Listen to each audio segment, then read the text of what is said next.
Welcome to Tollywood Nagar. AP ఎన్నికలపై TRS party working president KTR మరోసారి స్పందించారు. ఈసారి ఎన్నికల్లో గెలిచేది సీఎం అయ్యేది జగనేనని స్పష్టం చేశారు. చంద్రబాబు నాయుడు 100% ఓడిపోవడం ఖాయమని కేటీఆర్ జోస్యం చెప్పారు. ఆంధ్రప్రదేశ్ ఎన్నికల్లో వైసీపీ ఘన విజయం సాధించి అత్యధిక స్థానాలు కైవసం చేసుకుంటుందని అన్నారు. ప్రజలందరూ జగన్ వైపే ఉన్నారని తెలిపారు. ఓడిపోతానని తెలియడంతో చంద్రబాబు తీవ్ర నిరాశలో కూరుకుపోయారని, నిద్రలో కూడా ఆయన కేసీఆర్ నే కలవరిస్తున్నారని సెటైర్ వేశారు. త్వరలోని సమాఖ్య కూటమి ఏర్పాటుపై తెలంగాణ సీఎం కేసీఆర్ జగన్ ను కూడా కలిసి ఆయనతో చర్చలు జరుపుతారని కేటీఆర్ వివరించారు. లోక్సభ ఎన్నికల్లో తెలంగాణలో టీఆర్ఎస్, ఏపీలో వైసీపీ ఎక్కువ స్థానాలు గెలుస్తాయని, తద్వారా ఈ రెండు రాష్ట్రాలు ఢిల్లీలో తమ పలుకుబడి పెంచుకోవచ్చని అన్నారు. ఇక చంద్రబాబు విషయానికి వస్తే ఢిల్లీలో కాదు కదా, ఆయన కనీసం విజయవాడలో కూడా చక్రం తిప్పలేరని సెటైర్ విసిరారు.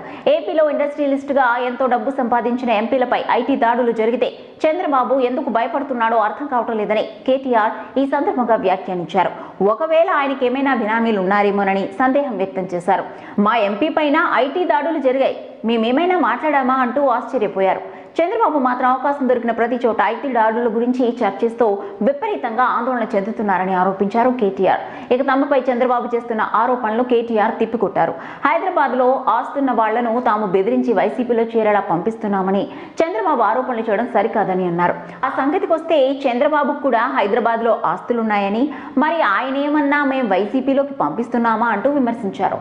చంద్రబాబుకు పని పాట లేక ఎవరు పిలిచినా వెళ్తున్నారని, తామలా కాదని రాష్ట్రం కోసం పనిచేస్తున్నామని కేటీఆర్ స్పష్టం చేశారు. దమ్ముంటే 5 ఏళ్లలో తానేం చేశాడో చెప్పి చంద్రబాబు ప్రజలను ఓట్లు అడగాలని అన్నారు. జన్మభూమి కమిటీలతో ప్రజలను వేధించడం తప్ప చంద్రబాబు చేసింది ఏం లేదని మండిపడ్డారు కేటీఆర్. చూస్తూనే ఉండండి మరిన్ని ఇంట్రెస్టింగ్ అప్డేట్స్ కోసం Tollywood Nagar. If you like the video, please like us and subscribe Tollywood Nagar.